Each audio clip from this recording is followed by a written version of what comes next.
सोनं चांदी दरवाढीचा फटका तुळजाभवानी मंदिराला देखील बसलाय। महाराष्ट्राची कुलस्वामिनी आई तुळजाभवानीच्या तिजोरीमध्ये गेल्या वर्षीच्या तुलनेत यावर्षी 7 किलो सोन्याची घट झाली आहे। देवीच्या दानपेटीमध्ये 2 वर्षांमध्ये तब्बल 28 किलो सोनं आणि 523 किलो चांदीची भर पडलेली आहे। देशभरामधून येणारे भाविक तुळजाभवानीला श्रद्धेने सोनं, चांदी आणि रोख रक्कम दान करत असतात।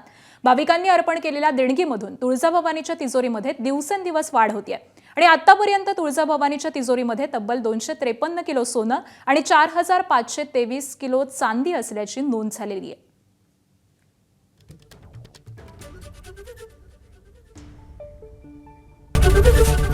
एबीपी माझा, उघडा डोळे बघा नीट।